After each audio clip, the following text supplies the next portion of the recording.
दिव्य मुंबई, सत्याला न घाबरणारी पत्रकारिता. आवाज सामान्यांचा. उल्हासनगर. राज्याचे आरोग्यमंत्री प्रकाश आबिटकर यांनी आज उल्हासनगर येथील मध्यवर्ती रुग्णालयाला भेट देत विविध आरोग्य सुविधांचा आढावा घेतला. यावेळी खासदार डॉ. श्रीकांत शिंदे यांच्यासह आरोग्य विभागाचे वरिष्ठ अधिकारी उपस्थित होते. भेटीदरम्यान आरोग्यमंत्री प्रकाश आबिटकर यांनी उल्हासनगर मध्यवर्ती रुग्णालयाचा विस्तार करून ते 500 खाटांचे अत्याधुनिक रुग्णालय करण्यात येणार असल्याची महत्त्वपूर्ण घोषणा केली. या निर्णयामुळे उल्हासनगरसह परिसरातील लाखो नागरिकांना अधिक सक्षम आणि दर्जेदार आरोग्यसेवा उपलब्ध होणार असल्याचं त्यांनी सांगितले. यानंतर आरोग्यमंत्री आबिटकर आणि खासदार डॉ. श्रीकांत शिंदे यांनी उल्हासनगर येथील कामगार रुग्णालयाला भेट देऊन तेथील वैद्यकीय सुविधा, उपलब्ध यंत्रसामग्री, डॉक्टर व कर्मचाऱ्यांची संख्या तसेच रुग्णांना दिल्या जाणाऱ्या सेवांचा सविस्तर आढावा घेतला. रुग्णालयातील विविध विभागांची पाहणी करताना आरोग्य सुविधांमध्ये आवश्यक त्या सुधारणा तातडीनं करण्यात येतील, तसेच नागरिकांना अधिक चांगल्या आणि आधुनिक आरोग्य सेवा देण्यासाठी शासन कटिबद्ध असल्याचं आरोग्यमंत्री प्रकाश आबिटकर यांनी स्पष्ट केले. यावेळी खासदार डॉ. श्रीकांत शिंदे यांनीही उल्हासनगर शहराच्या वाढत्या लोकसंख्येच्या पार्श्वभूमीवर आरोग्य सुविधांचा विस्तार करणं ही काळाची गरज असल्याचं सांगितले. राज्य शासन आणि केंद्र शासनाच्या सहकार्यानं शहरातील आरोग्य व्यवस्थेला अधिक बळकटी देण्यासाठी प्रयत्न सुरू असल्याचं त्यांनी नमूद केले. यावेळी पोलीस प्रशासनानं मोठा पोलीस बंदोबस्त ठेवण्यात आला होता. आमदार बालाजी किणीकर, आमदार कुमार आयलानी, उल्हासनगर महापालिका आयुक्त मनीषा आव्हाडे, महापौर अश्विनी निकम आदी अनेक सामाजिक कार्यकर्ते व पदाधिकारी उपस्थित होते. दिव्य मुंबई मराठी, शिवाजी मस्केसह रवी राणे, उल्हासनगर. मी सगळ्यांनी संयुक्त भेट दिली. या भेटीच्या दरम्यान ज्या पद्धतीनं उल्हास महानगरपालिकेच्या परिसरामध्ये असणारं आमचं सार्वजनिक आरोग्य विभागाचं हॉस्पिटल जे 200 बेडचं आहे त्याला अधिक चांगल्या पद्धतीने स्ट्रेंथनिंग करणं हे आवश्यक आहे. पेशंटचा फ्लो प्रचंड आहे, त्यामुळे साहजिकच पेशंटच्या फ्लोप्रमाणे राईट रिझल्ट द्यायला पाहिजे, त्यासाठीचा निर्णय आणि त्याबद्दलची एक व्यापक चर्चा आज झाली की ज्याच्या माध्यमातून ज्या काही त्याच्यामधल्या उणीव आहेत, ज्या कागदोपत्री पूर्तता करायची आहे त्या सगळ्या पूर्तता करून पुढच्या टप्प्यामध्ये उल्हासनगरचं हॉस्पिटल स्ट्रेंथनिंग करणं आणि 200च्या अगेन्स्ट 500 बेडपर्यंत हॉस्पिटल करण्याबद्दल सुद्धा आजच्या बैठकीच्या निमित्तानं आम्ही सगळ्याच मंडळांनी एक निर्णय घेतलेला आहे.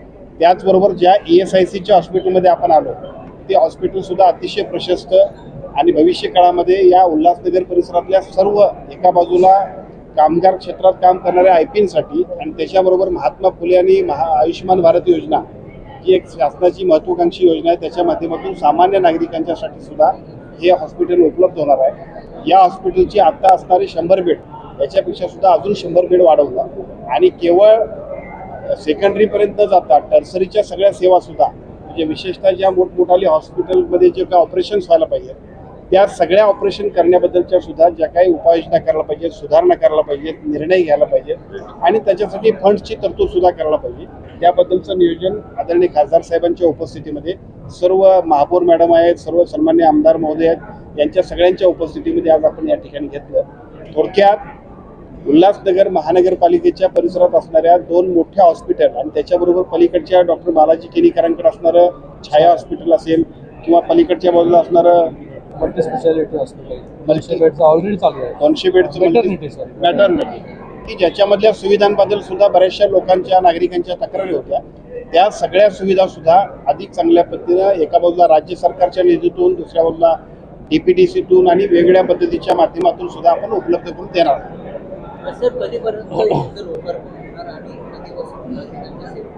खरं तर आज आम्ही आलो होतो ते लोकार्पण करावं आणि त्यासाठी एकदा खासदार साहेबांनी या हॉस्पिटलला भेट देऊन अजून काय उणीव असतील त्या सांगायला आपण केलं, कारण बऱ्यापैकी हॉस्पिटल आपण तयार केलं.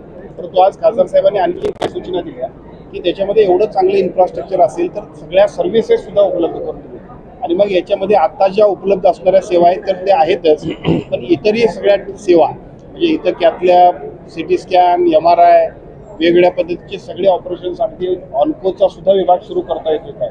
यासाठी सुद्धा आजच्या बैठकीमध्ये चर्चा झाल्या की ज्याच्यामुळं आज जे आपण लोकार्पण करणार होतो एक पुढच्या आठवड्याभरामध्ये, 15 आठवड्याभरामध्ये किंवा 1 महिन्याभरामध्ये, पण त्याच्यापेक्षा कालावधी वाढूया इतरही सगळ्या सुविधा घेऊन आपण लोकार्पण करूया अशा पद्धतीचा निर्णय श्वास उल्हासनगरच्या शासकीय रुग्णालयामध्ये ओटी 2 वर्ष बंद होती आणि दुसरी ओटी 34 दिवस बंद होती.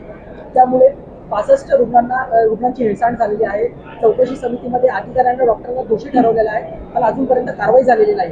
चौकशी समितीमध्ये ज्यांना दोषी ठरवलं असेल त्यांना आजची बैठक आटोपल्यानंतर त्यांच्यावरती कारवाई होईल. कारण सार्वजनिक आरोग्य विभागाच्या सगळ्या यंत्रणा या लोकांसाठी आहे, आमच्या सोयीसाठी नाही तर समाजाच्या सोयीसाठी आहे. त्यामुळे याच्यामध्ये जे दोषी असतील त्यांच्यावरती तात्काळ कारवाई होईल. पण आजच्या बैठकीमध्ये हेही सांगितलं आहे, एका बाजूला इन्फ्रास्ट्रक्चर डेव्हलपमेंट बरोबर अंतर्गत कामकाज, म्हणजे बऱ्याच वेळा अशा तक्रारी असतात की आपण सगळेजण बघतो तेवढा इन्फ्रास्ट्रक्चर नाही, अमुक नाही तमुक नाही, पण जे उपलब्ध आहे त्याच्यामध्ये किती चांगलं काम करतो ह्यासाठी सुद्धा आमच्या सर्व डॉक्टर्सना सूचना दिल्यात. आणि मला असं वाटतं की यानंतर एक महिन्याभरामध्ये परत एक आदरणीय खासदार साहेबांच्या समितीत आम्ही बैठक घेणार आहोत.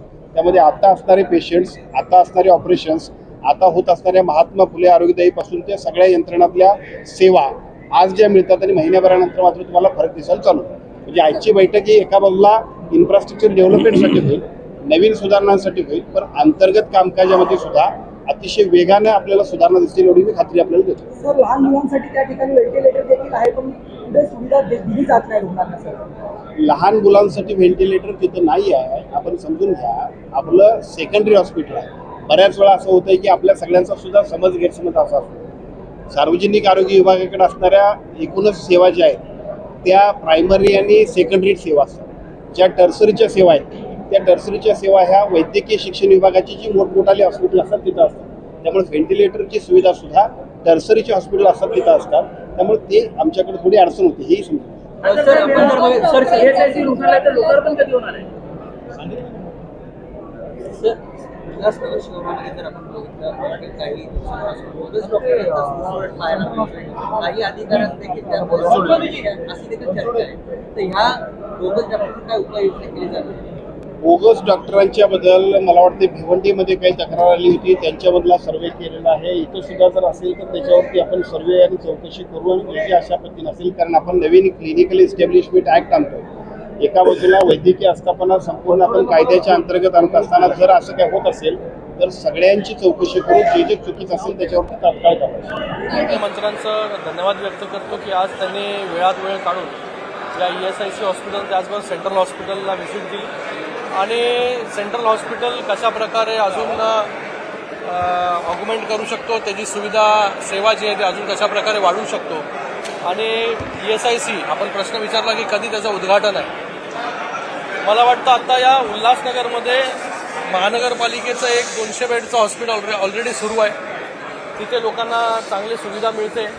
आत्तापर्यंत म्हणजे आता आम्हाला प्रेझेंटेशनमध्ये कळालं की आत्तापर्यंत तर हजारो ऑपरेशन्स, मला वाटतं 6 ते 8 हजार ऑपरेशन्स जे आहेत हे जेव्हापासून हे सुरू झालं आहे महानगरपालिकेचं हॉस्पिटल जेव्हापासून झालेलं त्याच्यामध्ये सगळे मेजर मायनर सगळे ऑपरेशन असतील, न्यूरोचे असतील, ऑन्कोचे असतील, ऑर्थोचे असतील, सगळे ऑपरेशन जे त्या ठिकाणी झाले. तर त्याच्यामुळे एक मोठा दिलासा जो आहे तो उल्हासनगरवासियांना मिळाला. त्याचबरोबर आता हे ESIC हॉस्पिटल आहे आणि त्याचबरोबर आम्ही सेंट्रल हॉस्पिटलची पण पाहणी केली. या सेंट्रल हॉस्पिटलमध्ये देखील सुविधा जी आहे ही डॉक्टर जे त्या ठिकाणी देत आहेत त्याच्यामध्ये अजून कशा प्रकारे सुविधा वाढू शकतो. आणि त्याचबरोबर ते सेंट्रल हॉस्पिटल जे 200 बेडचं आहे ते येणाऱ्या काळामध्ये 400 किंवा 500 बेडचं कशा प्रकारे बनवता येईल याच्यावरती चर्चा झाली. ती मागणी जी आहे ती आम्ही सगळ्यांनी मंत्री महोदयांकडे केली आणि ती मागणी त्यांनी मान्य केली की ज्या प्रकारे ठाण्याचं सिव्हिल हॉस्पिटल झालं 700 बेडचं, त्याच धर्तीवरती उल्हासनगरच्या सेंट्रल हॉस्पिटलचं देखील रिडेव्हलपमेंट त्या ठिकाणी झालं पाहिजे. उल्हासनगरचं हॉस्पिटल सुरू असताना त्याच्या बाजूला जागा जिथे अवेलेबल आहे त्या जागेमध्ये जे आहे नवीन हॉस्पिटलचं बांधकाम येणाऱ्या काळामध्ये त्याचा DPR बनवून सगळ्या गोष्टी करू आणि स्टेप वाईज हे उल्हासनगरचं सेंट्रल हॉस्पिटल आहे. त्याचबरोबर मेटर्निटी हॉस्पिटल जे आहे हे मेटर्निटी हॉस्पिटल त्या ठिकाणी एकत्र करून, कारण की मेटर्निटीच्या इथे पण जागा नाही आहे, तर उल्हासनगरचं सेंट्रल हॉस्पिटल आणि मेटर्निटी हॉस्पिटल एकत्रित मिळून 500 बेडचं हॉस्पिटल, मल्टी स्पेशालिटी हॉस्पिटल जे आहे हे उल्हासनगरमध्ये या ठिकाणी उभं राहील. त्यानंतर आता ESICमध्ये आहे आपण, या ESIC देखील केंद्राकडून मंजूर झाले पैसे यायला आणि आज हे ESIC हॉस्पिटल इकडे उभं राहिलं. आत्ताच्या घडीला या ESIC हॉस्पिटलमध्ये 100 बेड जे आहे हे म्हणजे बिल्डिंग खूप प्रशस्त आहे इकडे, पण त्याच्यामध्ये फक्त 100 बेड त्या ठिकाणी जे आहे सेवा जे आहे ते येणाऱ्या काळामध्ये किंवा जसं मंत्री महोदय म्हणाले की आपण सुरू करू शकतो लगेचच इमिजिएटली, पण ती फक्त सेकंडरी ट्रीटमेंट असेल. टर्शरीसाठी जे आहे ते परत आपल्याला महानगरपालिकेच्या हॉस्पिटलमध्ये, सेंट्रल हॉस्पिटलमध्ये जावं लागेल. हे न करता ही जी SICची इमारत आहे याला पूर्णपणे युटिलाइज करून हे 100 बेडचं हॉस्पिटल जे आहे हे 250 बेड 300 बेडपर्यंत कसं घेऊन जाता येईल ह्याच्यामध्ये चर्चा झाली. ह्याच्यामध्ये स्कोप आहे मोठा की इथे 100 बेडवरून 300 बेडपर्यंत हे हॉस्पिटल जाईल. त्याचबरोबर याच्यामध्ये MRI, CT स्कॅन, त्याचबरोबर ऑन्को युनिट या ठिकाणी सुरू झालं पाहिजे, सर्जरीज झाल्या पाहिजे पेशंटच्या, कॅथलॅब झालं पाहिजे, CABG झाले पाहिजे, बायपास झाले पाहिजे, त्याचबरोबर एन्जिओप्लास्टी झाले पाहिजे. सगळ्याच सुविधा ज्या आहेत त्या ESICमध्ये मिळाल्या पाहिजे. हे अगोदर ESIC फक्त कामगारांपुरतं मर्यादित होतं, पण सरकारने जे आहे शासनाने याच्यामध्ये महात्मा फुले योजना असेल, त्याचबरोबर प्रधानमंत्री आयुष्यमान योजना असेल, ह्या योजना सुरू केल्या जेणेकरून नॉर्मल माणूस देखील या उल्हासनगरचा इकडे सुविधा घेऊ शकतो. तर उद्घाटनामध्ये घाई न करता पुढच्या 6 महिन्यामध्ये हे पूर्ण हॉस्पिटल जे आहे हे अपग्रेड करू, टर्शरी केअर करू, जेणेकरून सेंट्रल हॉस्पिटलवरचा लोड असेल, मॅटर्निटीवरचा लोड असेल तो मोठ्या प्रमाणामध्ये कमी होईल आणि लोकांना जे आहे हे 250 ते 300 बेडचं सुसज्ज असं हॉस्पिटल, त्यामध्ये 3 मॉड्युलर OT आहेत, 2 OT जे आहेत मॉड्युलर अजून वाढवायला सांगितलं, म्हणजे एकंदरीत 5 मॉड्युलर OT जे आहेत हे येणाऱ्या काळामध्ये या ठिकाणी तयार होतील. त्याचबरोबर जे बेड्स आहेत, बेडची संख्या जी आहे, वॉर्डची संख्या जी आहे या ठिकाणी वाढेल, कारण की ह्या पूर्ण प्रशस्त इमारतीमध्ये तेवढी जागा आहे. आणि त्याचबरोबर अजून एक माळा याच्यावरती 6 महिन्यामध्ये हे सगळं सुरू झाल्यानंतर वरचा माळा जो आहे आज काम चालू राहील, त्याच्यामध्ये अजून ऑग्युमेंटेशन, अजून बेड जे आहेत ते कशा प्रकारे वाढतील. म्हणजे एकंदरीत या उल्हासनगरच्या ESIC हॉस्पिटलमध्ये 400 बेडची सुविधा जी आहे ती भविष्यामध्ये कशी होईल याच्यासाठी जे आहे ते आज या ठिकाणी डिस्कशन झालं आणि ते फ्रुटफुल डिस्कशन झालं. पुढच्या 6 महिन्यामध्ये 250 ते 300 बेड कसं सुरू होईल विथ ऑल द फॅसिलिटीज याच्यावरती जे आहे शासन असेल, मंत्री महोदय असतील, शिंदे साहेब असतील, हे आम्ही लोक काम करू आणि 6 महिन्यामध्ये हे SIC हॉस्पिटल जे आहे हे टर्शरी केअर म्हणून सुरू करू. त्याचबरोबर क्रिटिकल केअर युनिट त्याचं काम चालू आहे. सप्टेंबरमध्ये क्रिटिकल केअर युनिटचं काम पूर्ण होईल. त्याच्यामध्ये MRIची सुविधा जी आहे ही देखील देण्याचं काम जे आहे, म्हणजे देण्याचं कबूल जे आहे हे मंत्री महोदयांनी त्या ठिकाणी केलेलं आहे. ऑलरेडी त्यांनी आम्हाला त्या ठिकाणी सांगितलेलं आहे की एक MRI मशीन जी आहे ही आपण त्या CCUमध्ये देऊ. म्हणजे सप्टेंबरमध्ये क्रिटिकल केअर युनिट ICU जे आहे ते या ठिकाणी सुरू होईल. त्याचबरोबर आपलं उल्हासनगरचं महानगरपालिकेचं जे 200 बेडचं हॉस्पिटल आहे तिकडे देखील MRIची सुविधा जी आहे ती आपण सुरू करतो. त्याच्यासाठी 10 कोटी जे आहे हे महानगरपालिकेने देखील त्या ठिकाणी तरतूद जी आहे ती केलेली आहे. तर एकंदरीत भविष्यामध्ये तुम्हाला म्हणजे जिथे आता हे 200 बेड हे 50, 250 ते 200, 450 बेड आज या उल्हासनगरमध्ये आहे, हे 450 बेडचं जे आहे हे भविष्यामध्ये 1000 बेड त्यापेक्षा जास्त हे फक्त उल्हासनगर वासियांसाठीच आपल्याला मिळणार आहे. त्याचबरोबर आयुक्त महोदयांना देखील मंत्रीजींनी सांगितलेलं आहे की तुमच्या ज्या प्रायमरी हेल्थ सेंटर्स आहे, अर्बन हेल्थ सेंटर्स जे आहेत ते ऑग्युमेंटेशन करा, त्याच्यामध्ये सुविधा वाढवा, त्याच्यामध्ये ब्लड टेस्ट, एक्सरे आणि प्रायमरी ट्रीटमेंट, सर्दी, खोकला, जुलाब वगैरे या सगळ्या ज्या गोष्टी आहेत त्या तिथल्या तिथे ज्या आहेत त्या ट्रीट झाल्या पाहिजे, जेणेकरून प्रायमरी हेल्थ सेंटरपासून जे टर्शरी सेंट्रल हॉस्पिटलवरचा लोड जो आहे तो मोठ्या प्रमाणामध्ये कमी होईल. तर एकंदरीत मोठं इन्फ्रास्ट्रक्चर उभं राहत आहे. अंबरनाथमध्ये मेडिकल कॉलेज मंजूर झालं, आपल्याला माहिती आहे. डेंटल हॉस्पिटलमध्ये त्याचं सुरू आहे. त्याचं जे आहे MOU आम्ही रुक्मिणीबाई हॉस्पिटल बरोबर केलेलं आहे. तुमच्या जो प्रश्नाचं उत्तर होतं की ह्या हॉस्पिटलमध्ये देखील कशा प्रकारे एवढे मोठे जास्त सेंट्रल हॉस्पिटलमध्ये त्यांची सुविधा कशी मिळेल त्यासाठी देखील मीटिंग जी आहे ती घ्यायला सांगितलेली आहे. त्याचबरोबर डोंबिवलीमध्ये आपण 225 बेडचं कॅन्सर हॉस्पिटल आणि मेटर्निटी हॉस्पिटल त्याचं काम त्या ठिकाणी ऑलरेडी जे आहे हे सुरू आहे. त्याचबरोबर कळवा हॉस्पिटल तिथे देखील आपण PPP तत्वावरती रेडिओ नेफ्रोलॉजी आणि त्याचबरोबर कार्डिओलॉजी युनिट त्या ठिकाणी सुरू आहेत. तिथे देखील लोकांना जे आहे फ्री ऑफ कॉस्ट ट्रीटमेंट त्या ठिकाणी मिळत आहे. म्हणजे एकंदरीत या कल्याण लोकसभेमध्ये मेडिकल कॉलेज असेल किंवा हॉस्पिटल्स असतील किंवा हॉस्पिटलचे बेड असतील हे वाढवण्यावरती पूर्णपणे भर जो आहे तो आपण दिलेला आहे. आणि येणाऱ्या काळामध्ये आपल्याला एक रोबस्ट हेल्थ केअर सिस्टीम जे आहे ते या ठिकाणी बघायला मिळेल. शास्त्रीनगर असेल, रुक्मिणीबाई असेल, तिथे देखील आम्ही प्रस्ताव केला आहे की ते देखील जे आहे 400 बेड 500 बेडचं हॉस्पिटल जे आहे ते देखील त्या ठिकाणी व्हावं. आता त्या सगळ्याच गोष्टी ज्या आहे आता अपग्रेडेशनचाच भाग झाला. त्याच्यामध्ये टेक्नॉलॉजी जी आहे, जेव्हा असे सगळे हॉस्पिटल्स होतील तेव्हा टेक्नॉलॉजीचा जास्तीत जास्त वापर जो आहे त्याच्यामध्ये एआयचा वापर जो आहे तो आम्ही त्या ठिकाणी करू. खासदार साहेब, इथं आज मेडिकल हब तुम्ही बनवत आहे, पण इथे उल्हासनगरमध्ये हॉस्पिटलकडे येणारे रस्ते अरुंद आहेत, त्यामुळे ज्या ॲम्ब्युलन्स वगैरे असतात त्या इथं क्लस्टर जे आहे जी क्लस्टर ठाण्यामध्ये सुरू झालं, जे क्लस्टर आता मुंबईमध्ये होते तेच क्लस्टर जे आहे ते आपण उल्हासनगरमध्ये देखील करतो. आणि क्लस्टरमध्ये ऑथॉरिटीला अधिकार आहे रस्ते वाईडनिंग करणं, त्याबरोबर तिकडे आरक्षण टाकणं, लोकांना जे आहे ती त्यांची हक्काची घरं जी आहे त्या ठिकाणी देणं.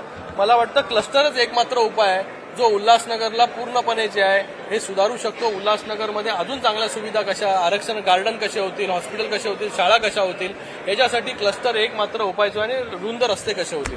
कल्याण मुरबाड रोड आणि कल्याण अंबरनाथ रोडवर जे रस्ते हॉस्पिटलकडे येतात त्याचं तरी रुंदीकरण तात्पुरतं करावं अशी मागणी लोकांकडे. कल्याण बदलापूर रोड आपल्याला माहिती आहे की आपण रुंद केलेला आहे. त्याच्यामध्ये ज्या काय स्ट्रक्चर्स आहेत त्याचं कोर्टामध्ये केस चालू आहे, ती देखील आम्ही फॉलोअप जे आहे महानगरपालिकेकडून सुरू आहे तो देखील लवकरात लवकर त्याचा मार्ग निघेल. महासभेमध्ये विषय हा, आहे, या 5 आठवड्यामध्ये तारखेच्या महासभेमध्ये देखील विषय आहे. डॉक्टर साहेब, आज जर चालू आहे तेव्हा हॉस्पिटलमध्ये बऱ्याचपैकी अशा मशिनरी आहेत की त्या बंद अवस्थेत आहेत. हा? आज जी कंडिशनमध्ये हॉस्पिटल्स आहेत ते चालू आहे, तिथे लोकांना ट्रीटमेंट दिली जाते, पण तिथल्या ज्या मशिनरी आहेत काही ठिकाणच्या आता आम्ही सेंट्रल हॉस्पिटलमध्ये जाऊन आलो, NICU मध्ये पण जाऊन आलो. तिथे विषय निघाला होता की व्हेंटिलेटरचा, पण तिकडे जे आहे हे CPAP मशीन जे आहे ती त्या ठिकाणी उपलब्ध आहे. त्याच्यावरती जे आहे ट्रीटमेंट जे आहे ते बाळांचं त्या ठिकाणी केलं जातं. त्यांचं रजिस्टर आम्ही बघितलं, चांगल्या प्रकारे जे आहे ते काम त्या ठिकाणी सुरू आहे. आता देखील 18 बाळं जे आहे त्या ठिकाणी ॲडमिट होती आणि बाळांचं जी डिस्चार्ज होऊन जाण्याची संख्या जी आहे ती पण खूप चांगली आहे. 85% जी आहे ही डिस्चार्ज रेशो जो आहे त्या हॉस्पिटलमधून आहे. त्याचबरोबर आम्ही OT-मधून ऑपरेशन थिएटरला देखील गेलो. त्या ठिकाणी देखील रोजचे 10 ते 12 ऑपरेशन जे त्या ठिकाणी होत आहे. मध्ये ऑपरेशन जे आहे तुम्ही बोलले की बंद झालं होतं, पण आता जे आहे ते 10 ते 12 ऑपरेशन म्हणजे LSCS सोडून म्हणजे ऑब्स्ट्रक्टचे गायनेकचे केसेस सोडून ऑर्थो असतील, सर्जरी असतील, ENT असतील, ENT वॉर्डमध्ये ऑफ्थेल असेल, ऑफ्थेल वॉर्डमध्ये पण आम्ही गेलो. तिथे देखील पेशंटची जे आहे चांगल्या प्रकारे ट्रीटमेंट जी आहे, कॅटरॅक्टच्या सर्जरी असेल, टेरेजियम असेल, बाकी सगळे सर्जरी जे आहे ते सुरू आहे. फक्त आता त्याला अजून ऑगमेंटेशन कसं करू शकतो, अजून त्याच्या सुविधा कशा वाढवू शकतो त्याच्यासाठी जे आहे ते मंत्री महोदयांनी त्या ठिकाणी इन्स्ट्रक्शन दिलेले आहेत.